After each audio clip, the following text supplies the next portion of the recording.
Hello, friends. Welcome to a new episode of Merging Minds powered by BureauWorks. Today, in this exciting episode, I have invited one of the best thought leaders in our industry, one of the industry faces that you've seen in many conferences out there. Today, my guest is Florian Faes, and I'm going to read you a little bit about Florian and what he's achieved and he's done. Florian is the co-founder and the managing director at Slater.com.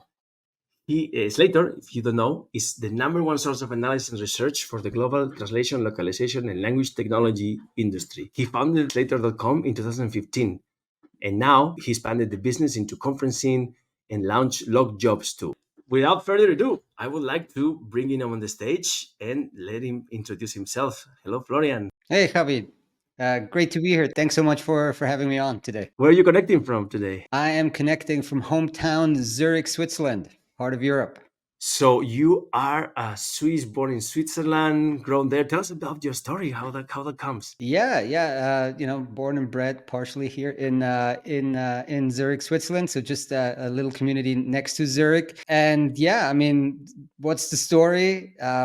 So I, did school and everything. I mean, we don't want to start from the very beginning, but I guess I did have a bit of a career turn because I started out as an electrician, actually, Wow. because a lot of people, like 70% of the 16-year-olds actually start doing an apprenticeship, like literally the medieval type of apprenticeship model, because we're very conservative in Switzerland, Yes. so not everybody gets to go to uni right off the bat. So you do when you're 16, you gotta either go on and stay in school, but most people would just do an apprenticeship. So I ended up being an electrician in construction for 4 years, and then you graduate, and then worked a couple of years in construction. Went traveling a lot, so that's when I had to start learning languages, because you learn all kinds of languages in construction, but not really English. So I had to learn English and Spanish. You learn the bad words, and all of those as well. Yeah, You yeah, yeah. learn, Bad all words. kinds of other languages. Yeah. So when I came back from traveling, I found this kind of brochure on my desk. It was for the interpreting and translation degree studies here in Zurich. I find it fascinating. I had to take a couple of exams to be admitted because, if you're an electrician, you're not really qualified to do it.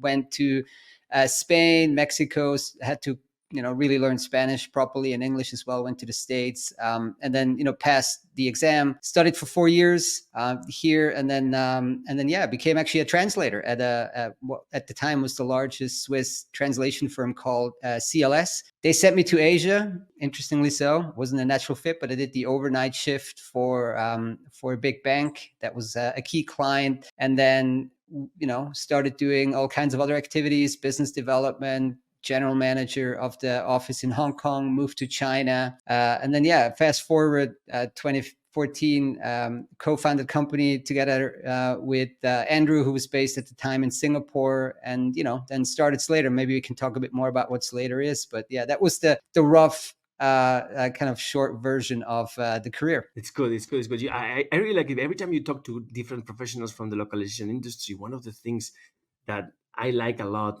personally, and why I feel myself like at home in this industry, is because normally when you meet somebody, is somebody that was born somewhere, that lives somewhere, and that works in some company from far away from they were born, right? And I think that at the end, that gives us all a sense of community that brings us all together and makes this industry beautiful and multicultural, beautiful and after all, very inclusive, if to say, right? 100%. Yeah, that's why I love it too. Always did, right? I mean, it's a lot of people, yeah, who used in their young years used to travel. Like in the '90s, they did the interrail stuff and things Yeah, like that. So yeah, I mean, it's this. It attracts these kinds of people that want to learn more than one language, and then at some point you need a job, right? And so yeah. it's a natural industry to join. Yeah, yeah. So to those of us to those friends who are listening and follow the podcast, some of the guests that I've already invited in the past were entrepreneurs. And I always try to be around entrepreneurs, Florian, because I envy you guys. You guys are able to say like, let's get out of here. Let's get out of the job thing and go out there without a safety net and build a company. You've done that, right? So yeah, entrepreneurship.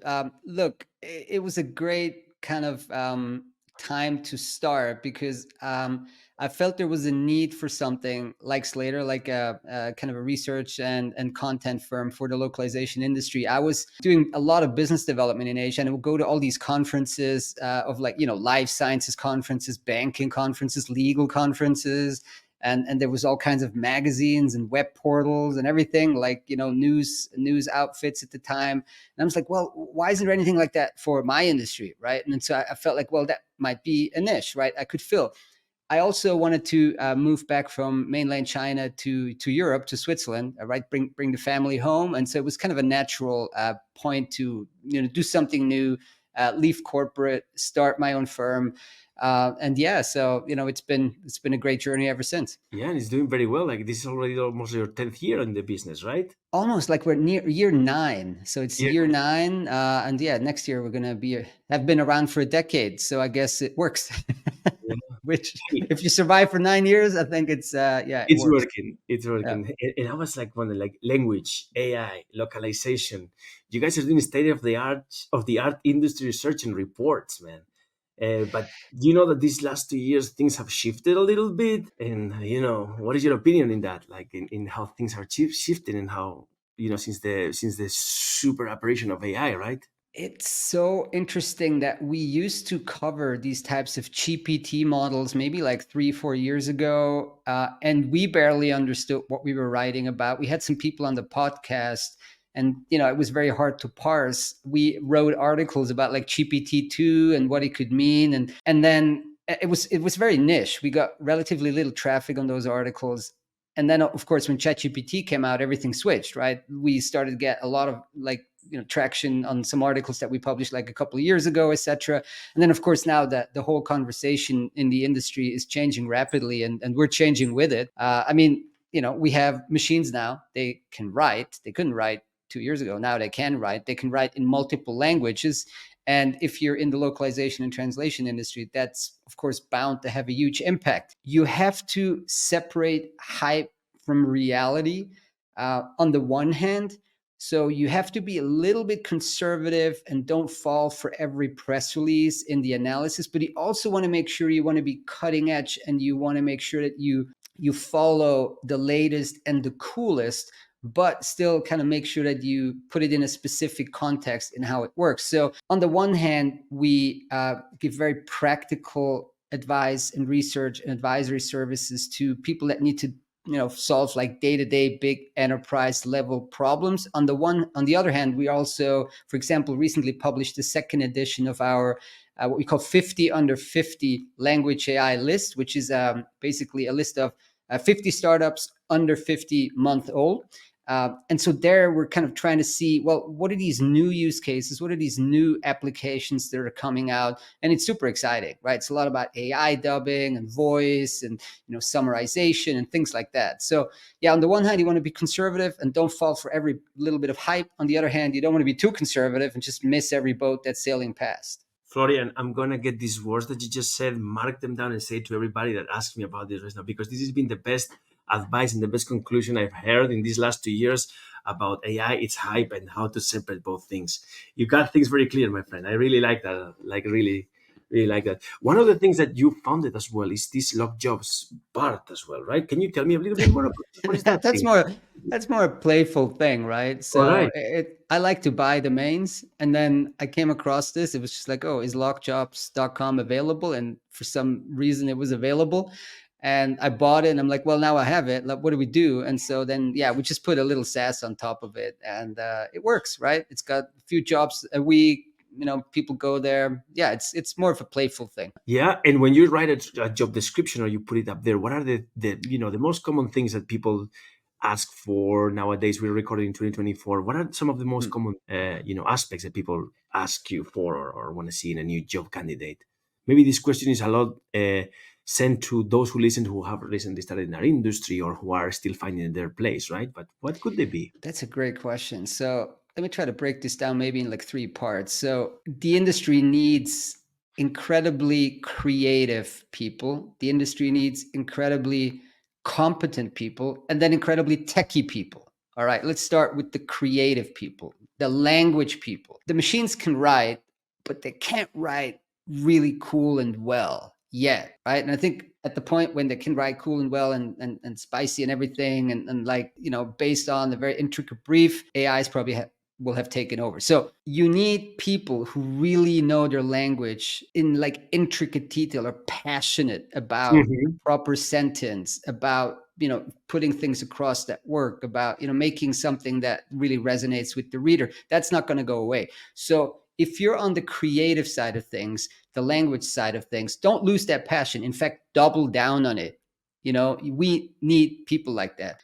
On the one hand, on the other hand, like number two, that bucket is expertise and competency, right? So maybe if you're just a human in a sense, or maybe even a linguistically talented human, you're going to have a hard time, for example, post editing like a machine translation of like a contract. Like you need to be a proper lawyer maybe to do that, right? So or maybe for like engineering content or for life sciences content. So there's one career also where you could just go very deep into a vertical and become a real expert. And so maybe you actually just become like an expert layer. That's a terrible word. You become an expert that makes sure that certain AI generated content is appropriate for it's just perfect, right? It's appropriate for a specific industry. So that competency layer is going to become more important. And then of course there's all these people that are building these new workflows and these new solutions, and they still need to have expertise in language, but you maybe have a bit of a knack for certain tools or automation or how to build this stuff.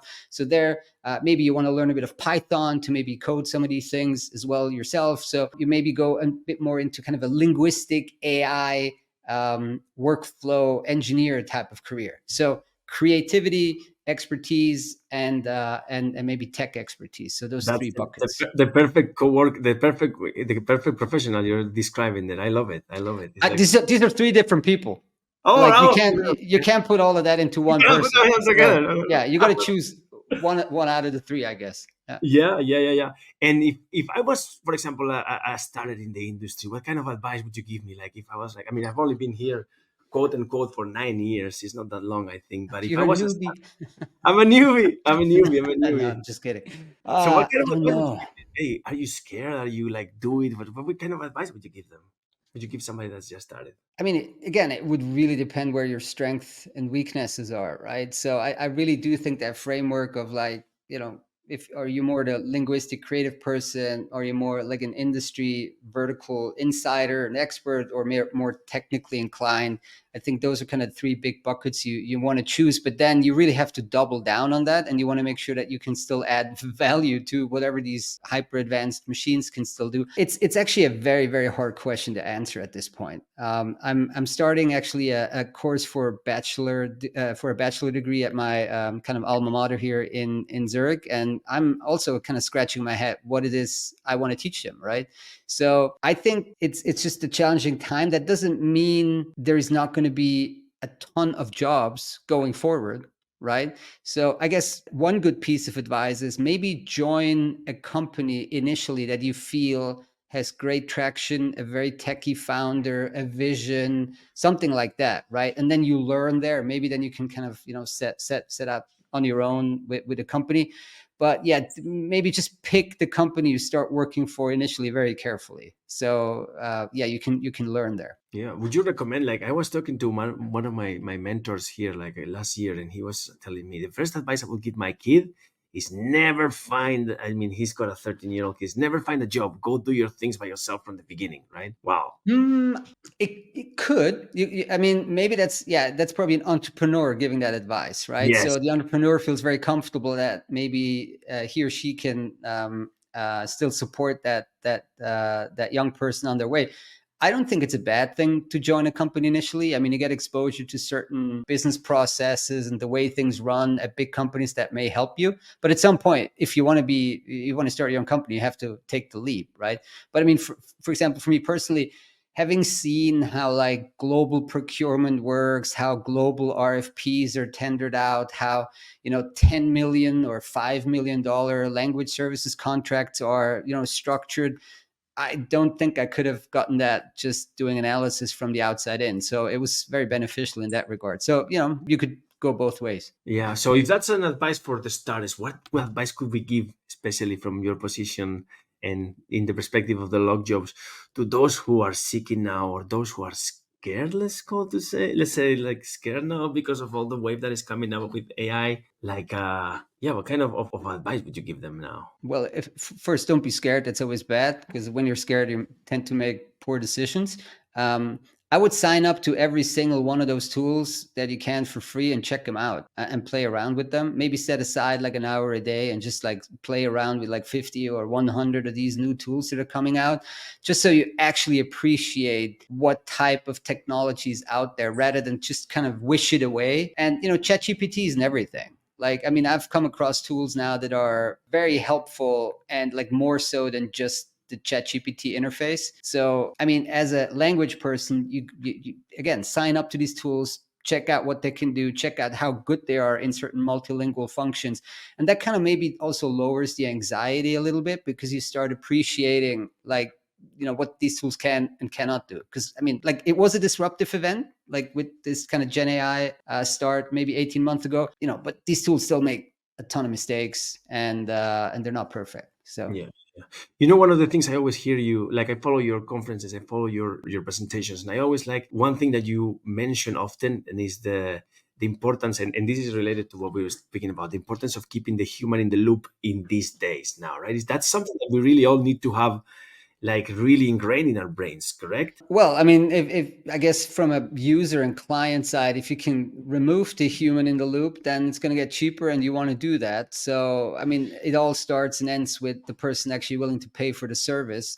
But I'm trying to shift the conversation towards not human in the loop, but expert in the loop, because just being a human now is doesn't really help anymore. It's too little. Like if you're just a human and you're reading a machine translated, like let's say English into German financial translation, like there's no way you're going to add any value to that anymore. Just being a human, like even an educated human, you need to be an expert English to German financial translator, and then you can add value to it.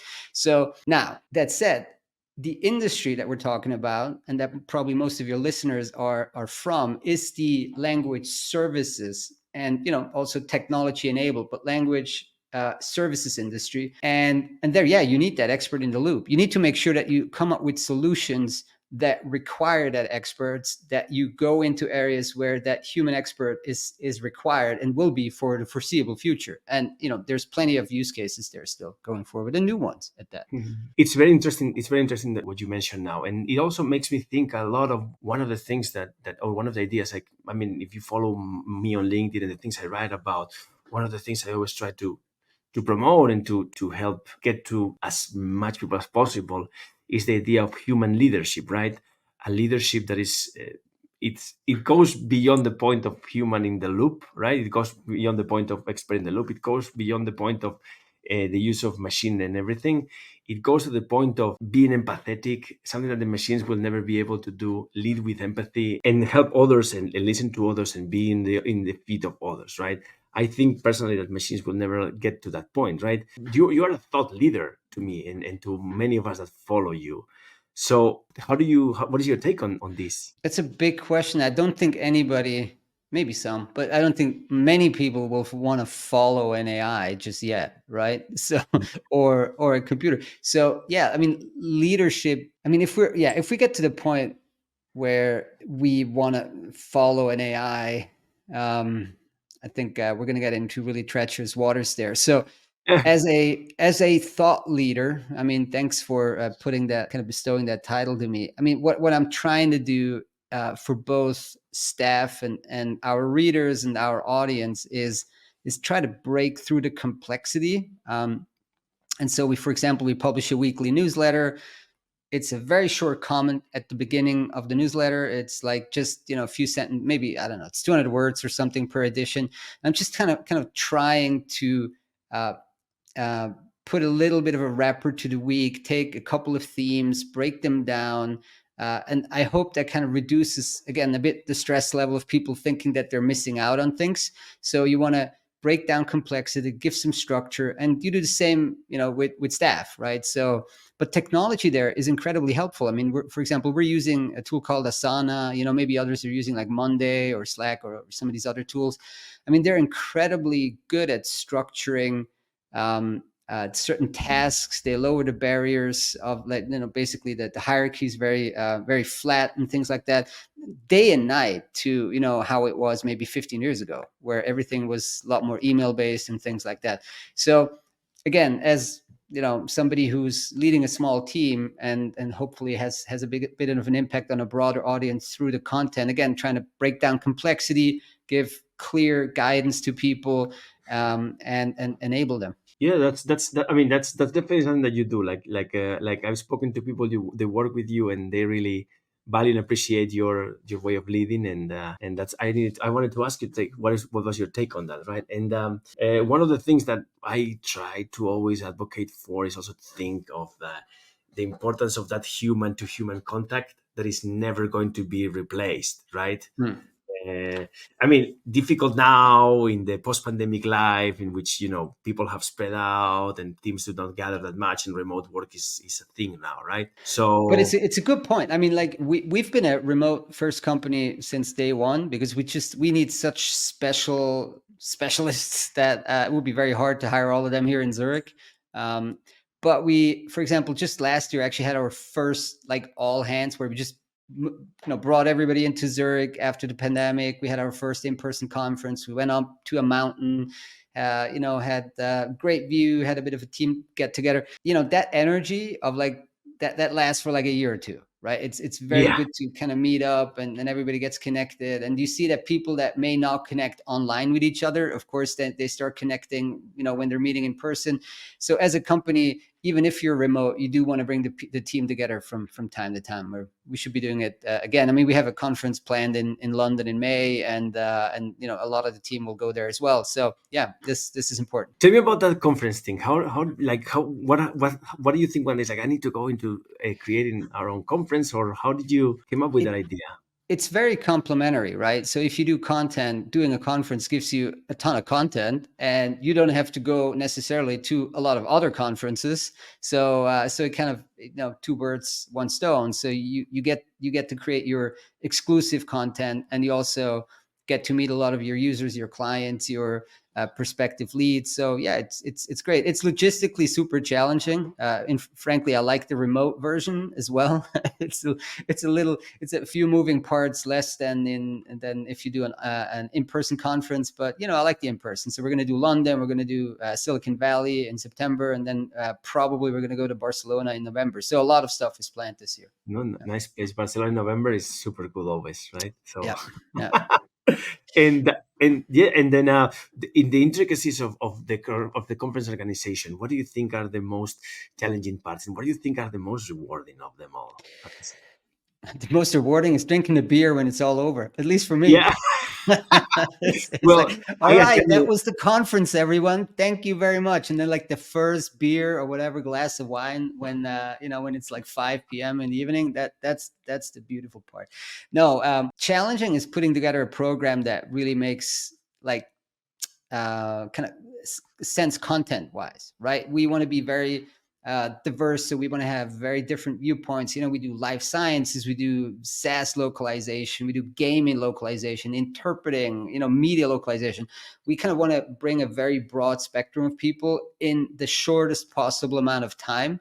So it's very challenging to get the right speakers, make sure they come to the conference in person. It's very hard, right? We also try to get very senior speakers, and yeah, so logistically that's hard. So in a sense, it's hard to put together a good program, and then it's hard to get the right people in the room, and of yeah. course it also needs to make sense financially. So you also have to sell a few tickets.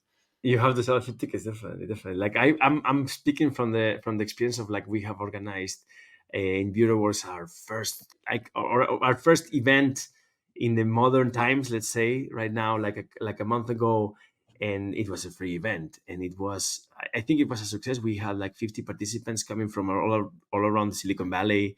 We Nice, flew in nice. a speaker from Seattle as well.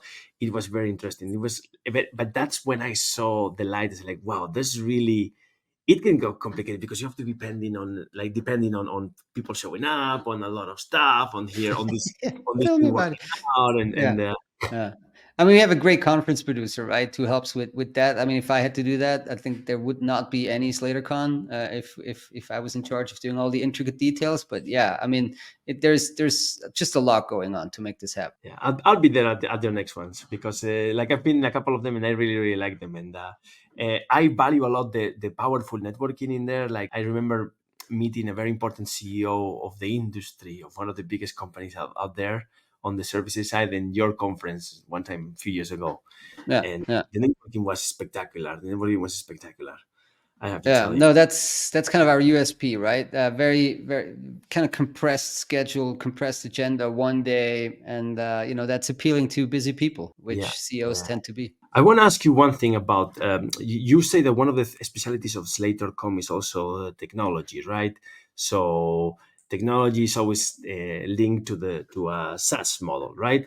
Like if we think about the SaaS model today, and if we think about the SaaS model in 10 years, in your opinion, and for startups that enter the market right now, what do you think will determine their success or failure in this period of time? That is such a difficult question to It answer at is. this time. It's so difficult because I'm seeing so many new startups pop up, right? That Yeah. are on a SaaS kind of plan. Like, I mean, there's probably like 20 AI dubbing companies out there now, right? So how do you like let's take the AI dubbing kind of use case, right? So on the one hand, you could go full Hollywood grade and kind of try to get the kind of traditional film industry to use your technology for maybe not like Mission Impossible 8 or something, but for something maybe a little bit less critical. And on the other hand, you have this kind of maybe, I don't know, AI dubbing for your TikTok videos, right? So you have this huge range. So which one do you pick? It's hard to service both. That's number one. Number two, just today we published an article that Adobe is, still teasing the release of what they call Dub, which is kind of their AI dubbing solution. Which, when it comes out, I mean, they're going to push into the Adobe Creative Cloud, which instantly it has like, I don't know, 50 million users, right? Mhm. So how do you compete with that when a company could literally take what you put out there as your own standalone SaaS business, and then like this tech giant with like a $300 billion market cap is putting it as a free feature onto their cloud? So how do you differentiate? It's very, very hard. And Yeah. you build, and then you have some kind of tech disruption, and then whatever you build for a year is kind of rendered obsolete. So yeah, frankly, I'm very happy being an outside observer and analyst and not like a builder at this point. It's so hard. And do Yeah. you think there's a little space for everybody? I think yes, there's a little space. Like in what we're doing right now. For example, we created we are a TMS company, software company, right? And we always like you always hear the competition is here, the competition is there, the competition is there. But at the end, you end up thinking, hey, the market is so big. There's always a little bit of space for everybody, no? But BureauWorks is a little different. Think about it. When you talk about like maybe these AI dubbing companies, or a lot of the very young companies, oftentimes founders very young, maybe their first company, maybe tech background, know how to spin up, or maybe work on these large language models, maybe know how to build a product, but maybe not super deep background in the industry they're serving. At BureauWorks, with Gabriel, like he knows the industry, like from the ground up. He knows the problems, he knows the intricacies, he knows it's devil in the detail. And if you can put a beautiful SaaS solution on top of all that knowledge, you become enterprise grade relatively quickly. And it's kind of a different proposition. So something where the expertise goes as deep as with BureauWorks, I think has a better shot at succeeding than trying to wrap something around OpenAI's latest API. I agree with you. I agree with you in this regard. Like I think like Gabriel has done an amazing job in putting together all of that expertise and the team. That I think a lot as well. What is making us win is also the company culture we have created here as well, based on all of those factors that you've just mentioned, and the good atmosphere, and that the people that we're able to market it as well, and that people are looking right. So for me, that's a big point as well, right? So Yeah, and feedback, for example, from linguists is very, very, very positive. I remember, I think I was once, like it's about a year ago, like a Nordic translation conference remotely, and then talking about TMS, and then there were like a couple of people in like in the crowd mentioning BureauWorks, and it's like, oh, all right, so here we are in some like Nordic Translation Forum, Beerworks is like a known name. So it looks like we really have achieved global coverage with name recognition with the product, because Yeah. they know if they know you in the Nordics, they'll know you in Brazil, they'll know you in the US, they'll know you in Europe. So In Brazil, they better do because yeah. we're originally a Brazilian company. So yeah, yeah. Yep. Florian, it's a pleasure to have you here today. I don't want to extend much your participation, but I want to ask you because when the guests come to the podcast, I try to ask him like four questions that are personal. You have to reply them in like a second, like a two All right, seconds. I'm Okay, ready. right? So, Yeah. first question I have for you is, what was the last thing you Googled? Oh my God, what was the last thing I Googled? I have no idea. I honestly have no idea. I I Googled Google the like 100 times a day. So I googled the last thing I googled before coming in is the sports news. I wanted to get a bit of what happened today in football, right? okay, I actually the last thing I Googled was dub dub dub Oh, really? covered. Okay. Yeah, that was this morning. Like if there's any newer news than the one we just covered. All right. And then just give a super big jump in down memory lane. And what when you were 12, what did you want to be? An electrician? When I was 12, um, 12, 6 or 8, whenever. probably football pro. Oh, bro, okay, okay, okay, Yeah, okay, okay. yeah, or Name your skateboarding pro or something. Oh, Sorry, so you were one of like just like me, you were playing Tony Hawk and all those games and that's PlayStation. right. Yeah, I want to be Tony Hawk. All right, let's settle on that. Yeah. You have to name your favorite band and your favorite song. Favorite band, favorite song. The Bronx with an X and Ribcage. Like Alrighty. And using one word, how you describe the future. One word, that's all you have. free, free. Yes! Yeah. Florian, you made it. Well, it's a pleasure to have you here today. I hope our Thank you. listeners enjoyed knowing a little bit more of you, knowing a little bit more of your philosophy of work, of your perspectives of the world, of your perspective of our industry. Florian, as we've been speaking, Florian organizes the Slater.com. Go check it in Slater.com, correct? Correct. Participate in May. As we're recording today in March 2024, but there's a conference coming up in May this year, in 2 months from now in London. Go there, attend it. Great topics, great networking. I've been there. I recommend it highly. My experience there was very good. Any closing remarks you want to share with us today, Florian? No, thanks, Howie. It was great being here. I love the 4 questions. My brain's on fire right now. Now you gotta go get some work done. Okay, now Yes. use the rush. Thank you. All right, guys. Thanks. Bye bye. Thanks. See you in the next Cheers. episode.